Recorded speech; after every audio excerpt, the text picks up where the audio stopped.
So Loso, you had a couple of topics, right, that you wanted to discuss. So the floor is yours, sir. Okay. Well, one conversational topics or whatnot. I saw these things on Twitter or whatnot, and it's obviously because of Shea, what Shea is doing right now. But actually, if we get it back in the split screen, because I'm actually going to be asking you these questions. Yes, sir. I want to get your opinion on this. But the conversation started off with if Shea wins, right? If Shea wins this ring, and so it opened up to another topic of just like, out of all the young superstars that we have right now, or the players that are still active, even if they're not young, even like the legends or whatnot that we still currently have, do any of them in your mind, if you had to say, I think so, right? Obviously, everybody has a chance because we don't know what they're going to do. But I'm just saying, like, if I told you right now, hey, would you bet on this player being the franchise GOAT? Yep. What would you say? And I just have a couple players or whatnot. Would you say the first one would be Shea? Now, real quick, before you give me an answer on Shea, currently though, who is the franchise GOAT? Is it Westbrook or is it Kevin Durant? Ooh. I think the OKC fan would say Westbrook, right? Because he left with more, obviously, like, you know, on better terms or whatever. But for you, when you look back on history and you look back what they've done and stuff like that, who do you think is the franchise GOAT? I am a Russell Westbrook stan. You know this. Nice. If you follow me on Twitter. I'm a Russell Westbrook apologist, but it's KD. Mm-hmm. It's KD. Gotcha. Like, okay. KD, he came there to be the guy, and he was that and more for them for 10 plus years. I think it was 10 plus years he was with them. So he was that for them. And so I can't look at how he decided to leave. I would have advised him to stay. I do think had he stayed, they simply needed one 3-point shooter. That's it. Like, if you take if you take Andre Roberson and swap him out for Lou Dort, they probably beat OKC. They just needed someone who Golden State. Is that what you meant? Or I'm sorry, I did say OKC. Yeah, they could beat Golden State. I think they could have beaten the Thunder. The Heat, if they would have been rematch up with the Heat again in the finals. I think they would have had enough to win.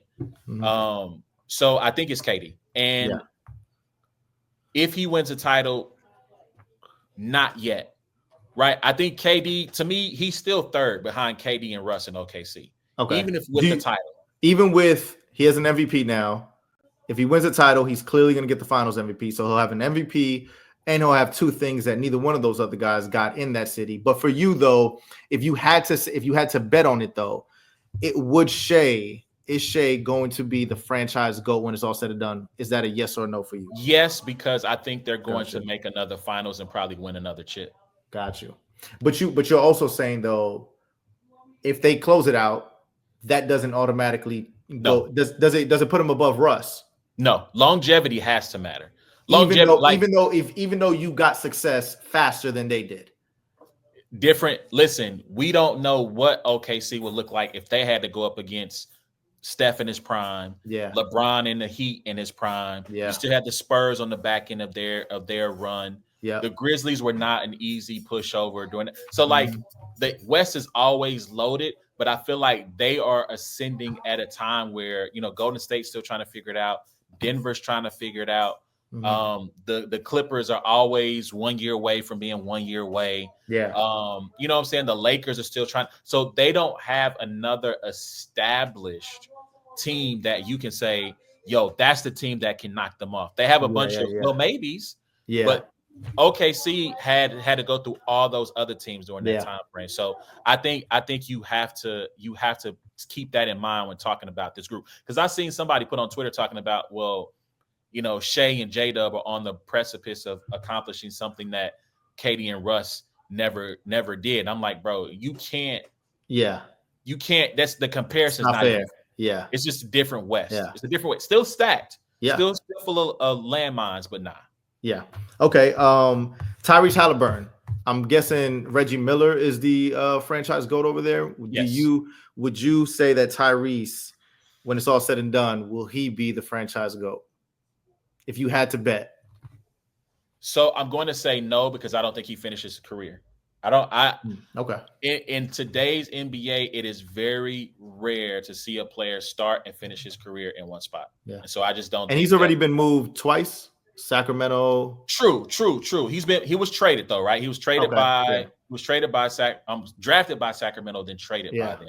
Which, when you think about some of the picks that they've missed on, some of the things you had De'Aaron Fox and Tyrese on the same squad, some of the players they passed up. Yikes.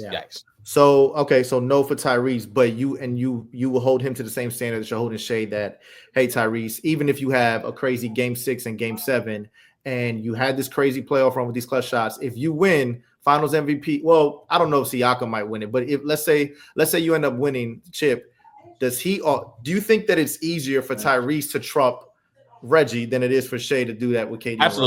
Absolutely, because he's granted, Reggie was the focal point of that offense, but he helps that offense run, and it runs at its best when he is handling the basketball, finding players for open shots, or getting something for himself. And the thing is that the big lesson to take away for him will be that as he gets older, he's going to learn to be more aggressive early. I think early on, he plays too much traditional point guard to start, to try to get people involved. I think and I think he's even learned that in game 4. He was a little bit more aggressive early on and getting the shot. So I think as he learns that lesson and picks and chooses, I think he has an easier pathway to surpass Reggie, because Reggie's not a top 25 player all time. I think Russ is somewhere between 25 and 30. KD's probably top 10 to 15. 10, 15. Okay. Anthony Edwards, his franchise GOAT would be Kevin Garnett, who all NBAs, an MVP, made it to the Western Conference Finals, no finals or whatnot. The route that Anthony Edwards is on, he's already been to 2 Western Conference Finals. He is a player who you would not be shocked if he did win an MVP. You know what I'm saying? He's that talented. Would you put the bet in that Anthony Edwards will end his career as the franchise GOAT? Yes, because I feel like Anthony Edwards is already pretty high on the all-time Minnesota Timberwolves scoring list. And he's 23. He's 23 years old, bro. It's crazy. Hold on, let me see. Minnesota Timberwolves all-time leading scorers. Let's see. I don't know if it'll games, minutes played, field goal, field attempts, 2 point. I'm trying to find points here. But yeah, I think he's pretty high on that list already. He is 3rd all time. Now, granted, he's got a long way to go, because Kevin Garnett has 19,000 points. So that will require him to spend the majority of his career there. But he's already been to 1 more conference finals than he has. If they can just figure out a little bit of the ancillary pieces around him. Garnett only went to 1? 1 his entire career. That was against the Lakers in 2004. Yeah, bro. And I try to tell people, even young fans today, bro. I try to tell people, and even older fans, you know what I'm saying, who they glorify Tim Duncan a lot. I was like, yo, I was old enough to remember there was a real conversation between Kevin Garnett and Tim Duncan. What, am I bugging anyone? There was a legit conversation between Kevin Garnett. Yes. Even with the titles, right? Because Duncan won a title fairly quickly in his career. He won his first title in his 3rd season, right? So that's 99. It's a lockout season. He wins his first one. I think there's probably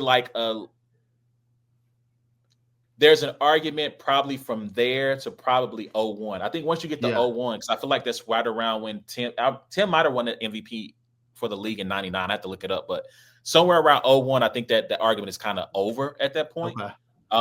But yeah, there's probably a 2 or 3 year stretch where people are seriously asking, okay, do you take Ticket or do you take the big fundamental? On both ends of the field, on both ends of the court. Oh yeah. Because Tim KG has the higher rep as a defender, but Tim was not a slouch as a defender either. Yeah. I think this next guy probably has maybe the toughest, because Anthony Edwards, I mean, it's an uphill, but I mean, you think he could do it. Shea, you think he can do it. And Tyrese, you said no because he doesn't end it, but he doesn't have as tough as a route that everybody else is. But this next guy, he's accomplished more, but he does have a higher. What about Jason Tatum for the Boston Celtics? He already has. You just think there's no way he'll pass Larry Bird? Loso, you almost made me cuss, man. No. Wow. Oh no. What does Tatum need to do? No. Be white. He's been white. Yo, they love their great white hoes over there, bro. But as far as like accomplishments though, I mean, because he's already been to 5 Eastern Conference Finals, 2 finals, has a ring, has a Finals MVP. Sorry, golf clap. Golf clap. Wow. Golf clap. Those are all beautiful. You are not Larry Joe Bird. Respectfully. And I listen, this isn't me being an old man and trying to advocate for the basketball I grew up on, because I was still a kid. Like I'm like 5, 6, 7, 8 as I'm coming into my basketball consciousness. But still, when you go back and look at Larry Bird, like there is legit conversations of LeBron or Bird. Like that's how amazing he was. Yeah. And he won back injury. He won what? 4 MVPs in a row? In a row, 3. right? I don't know if he got to 4. 3? Let me see. He got 3 in a row. Let's see. He won in 3 NBA championships in 81, 84, 86. He won the MVP award 84 to 86 as a Celtic. In a row. So he's got 3 of them, 3 in a row, right? Because Jokic didn't get to 3 in a row, right? He got the 2. Yeah. And then Kendrick Perkins basically made it racial and the MP joy. Yeah. But okay. Like respectfully, like Larry Joe Bird's the greatest Celtic of all time. And a Celtic would have to be drafted there and probably win 3 championships in 5 years and then going to win like another 4 or 5. Like you would have to win something like 6 or 7 and be like league MVP 3-4 times, be considered the best in the game. Like it's going to take a lot. That's the thing with Tatum would need, because I mean, if he got 3 chips, I would not be shocked, right? Because how talented. I mean, even though he's probably going to miss a significant time next year, but he's still fairly. What is he? 28? What's Tatum? You know I think so. I think so. Young. I think he is 28. Saying? Still young core, whatnot, good team or whatnot. So I knew that he was gonna. It's weird because he has more on his resume than all of these other guys, but his franchise is just more, much more historic. Okay, this guy who is in a weird position as well, because the people that you would probably name as a franchise GOAT doesn't have that much to their name, but neither does he. Devin Booker for the Suns. And I don't know who you would consider the GOAT, Steve Nash or Charles Barkley, but can Devin Booker surpass them as a franchise? I mean, I feel like Booker, even though they don't have anything, I feel like he needs to have something in order to surpass them, because Barkley and Nash Nash has 2 MVPs and Barkley has how many? 1 or 2? 1. Okay. 1. So Booker definitely needs but Booker, I think Booker needs to bring a ring to that city for him to be considered that, right?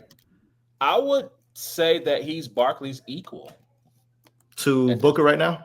Yeah, I think Booker and Barkley are equals. I think he's got to sustain excellence is going to have to be there, because he's already made 1 finals. That's something Steve Nash never did, right, with the Suns. Yeah. But Steve does have the 2 MVPs. Now you can argue that maybe he shouldn't have gotten either one of them. You can argue Kobe should have gotten one. Shaq should have got the other. But I think that he's got a ways to go to catch. And so, I think he's. I take that back. No. He's right behind. I'm going to say no right now because I just don't know how with the new CBA how they turn it around. They trade Kevin Garnett. Durant. I just don't know if they're going to get the pieces. They're gonna be, bro. Let's be honest, bro. They're gonna be bad for at least like 4 years, bro. And I don't think they have the draft picks. Yeah, unless something happens, like that's really what's gonna hold them back. Unless Booker just turns into something even much more than what he already is. But I mean, they're gonna be really, really bad. Yeah, he made first team All NBA. The year they made the finals, I believe. He finished 4th in MVP voting that year.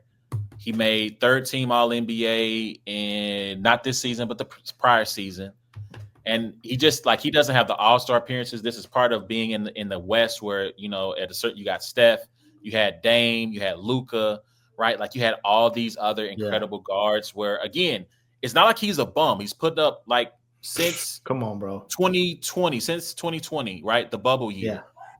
He's averaged at least 25 points a game with the high of 27.8. So almost 28 points a game. Yeah. Man, what could have been? Like that team seemed like it was poised to be the top of the West for years to come. And it just fell apart quickly. Yeah. It just deteriorated really fast. So okay, so I have him behind Barkley. I'm going to say no because I just don't think the team success is going to be there. Yeah.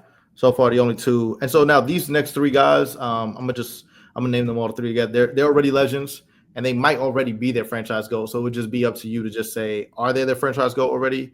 Giannis, Jokic, and Curry. Giannis would have to be. You would have to put him over Kareem. I don't know how the fan base looked at Kareem when he left. Jokic, I mean, who is it? Alex English. I'm not even either sure. Him or Melo. Him or Melo.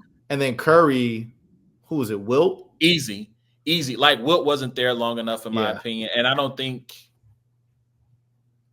Now I got to look that up. Hold on 1 second. I'm looking to see how long Kareem was in Milwaukee. So we're talking 1, 2, 3, 4, 5, 6.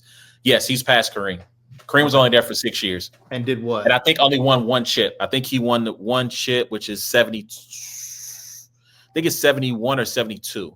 Okay. That they win the chip in Milwaukee. And Giannis has got Defensive Player of the Year, multiple MVPs, or just multiple one? MVPs, Finals and MVP, a ring.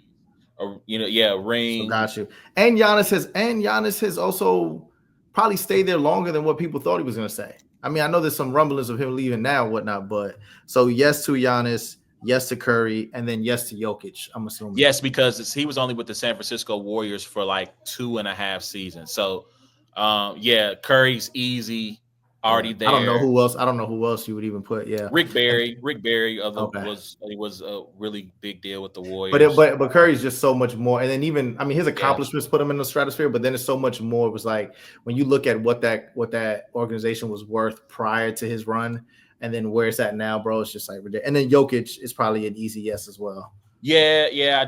I mean, I don't know who else you would have put up there in that. I mean, he got the ring. He got the ring. He got the MVPs. He's got the accolades. So Jokic is a no-brainer. Which I kind of hate they gave him Melo's number because Melo kind of gave them gave them relevance that they hadn't had in a long time. Come on. Don't get me started. Come on. All right. Well, how much time do we have? It's up to you. I mean, I can. Okay. We can go through this. I know you want to get into the Caitlin Clark topic. Yeah. I got the Caitlin Clark topic and got this little bracket that I want to run you through. Okay, let's do the Caitlin. Let's get into Caitlin Clark real quick and we can get to the bracket. All right. So, I mean, essentially, let me pull up the group chat here. Let me see. Mm-hmm. I'm gonna need the ISO for a second when it's my turn to talk about this one. So you sent me This is Colin Cowhurst. This is on the herd. Yeah. And he somebody.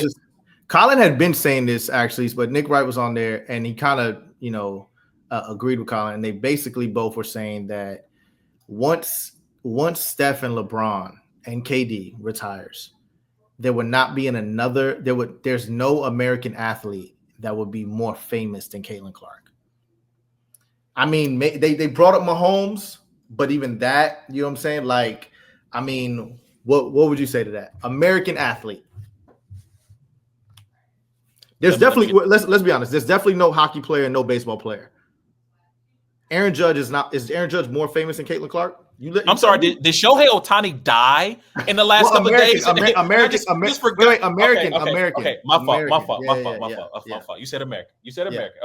Okay, cool. Still, I need the ISO. Go ahead.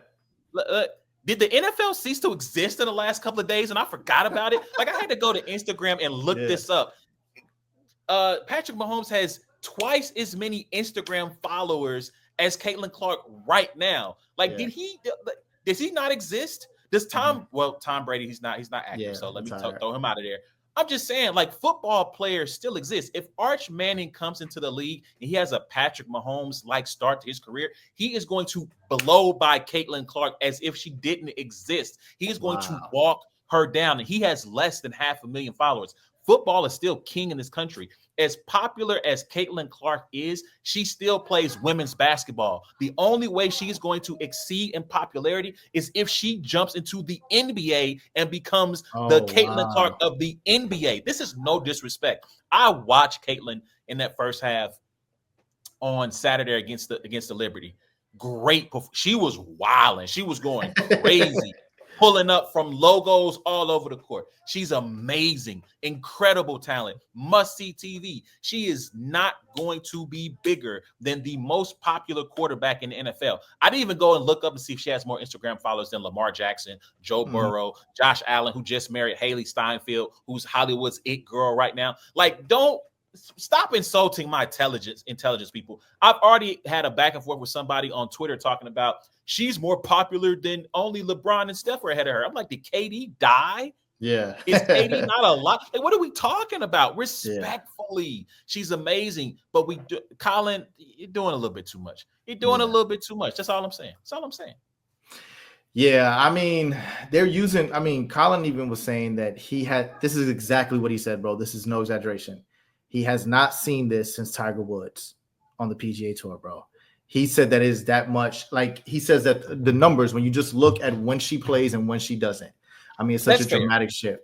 He says what she is. And then here's the thing. It's like she's drawing conversations to the WNBA. She's drawing people who have never even looked towards that sport and saying, okay, who's this girl? Like, they're watching only because of her. You know what I'm saying? Yeah, and they're keeping tabs only because of her. And because and think about it, there's people who probably have never watched a Fever game who know about Caitlin Clark and who see her highlights and stuff like that. And she's Steph Curry-ish to that sport. So the only thing with the football players, football is keen, but the marketability of the football player is not, though. And we know that, right? Football is 10 times more popular, at least in America, right, than the NBA. But there's no football player that even comes close to the three guys that you name. And maybe we could even name maybe five more, you know what I'm saying? Because of the fact that you wear a helmet, right? The fact that you play one side of the field, all these different things and whatnot. Like the NBA, like the closest thing that we ever got to an NBA NFL player is Odell Beckham. That was the closest that we ever got as far as popular, like an NFL player with NBA aura that was going to be able to go ahead and get out of there, right? That was the closest that we ever got. Even Mahomes, I mean, he's so great. That's why he's there.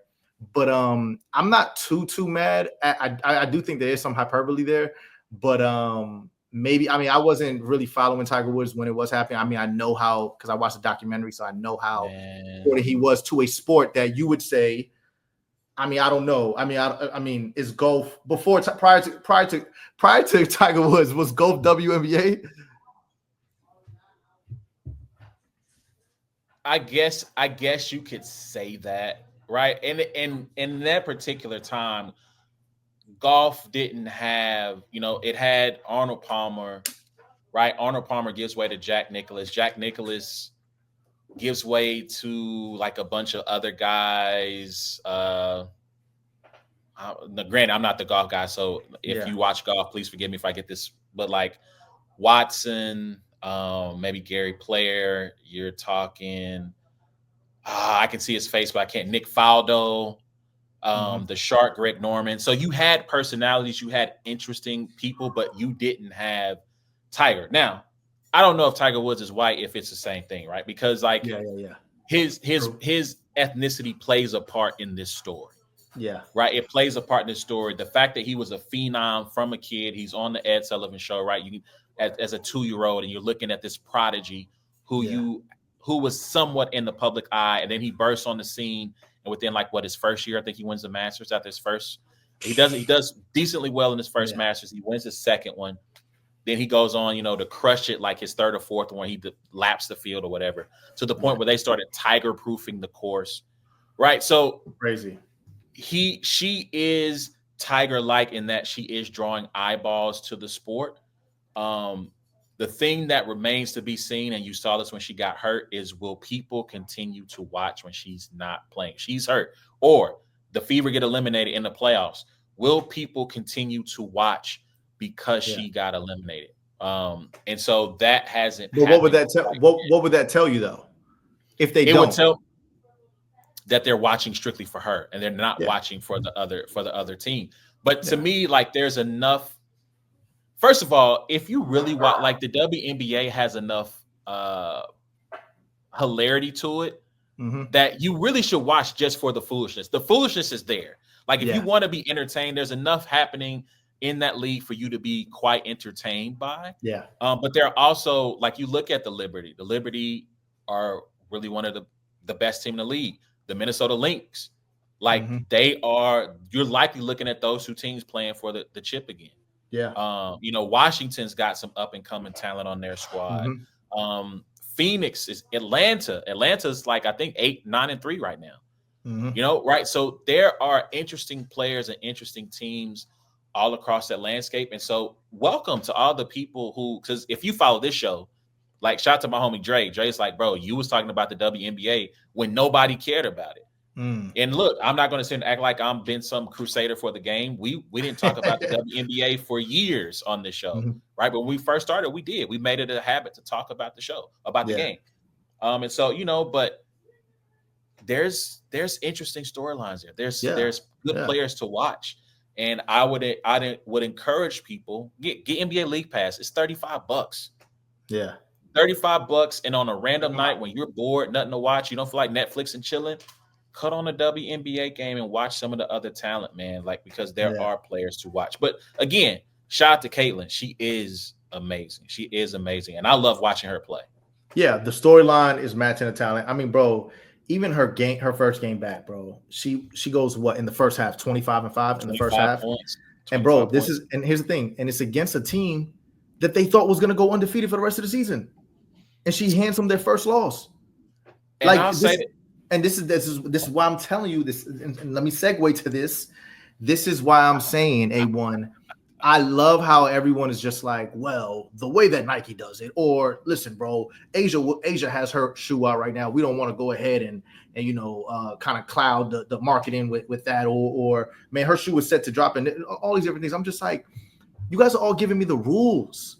You guys are all giving me the rules. No one's denying the rules. We are talking about a generational player, a once in a life, especially for this sport. We have never seen this before. Hey, shut the rules up and go ahead and capitalize off this. Especially what you said about Shea, right? Like, look, he's about to win Finals MVP, and this shoe doesn't drop until whenever. Caitlin, come get this, bro, because like it would be foolish if, God forbid, something happened to Caitlin, right? Like, let's say that injury was a little more, lingering a little bit more or whatnot. Like, I mean, I just think that bro, every girl, even guys would go ahead and buy this shoe, even if it's done. I mean, even if it's not done that right? Because you look at somebody like Curry, who didn't have the sexiest shoes, but he was shooting Under Armour stock all the way up. Man, but here's the problem though, right? So the Curry shoe, the first two were dope. And then like 3 through 7 were trash. I mean, absolute hot dog water. And then I think this 8th one is the one that's out now. That one was actually like, okay, I might actually wear that again. But like, I do think Nike should have something ready if they make a run. Like, let's just say they get past the first round. Yeah. Because I feel like Adidas with Anthony Edwards, I feel like they capitalized on it. It was like a perfect storm, right? He didn't have the Caitlin Clark hype.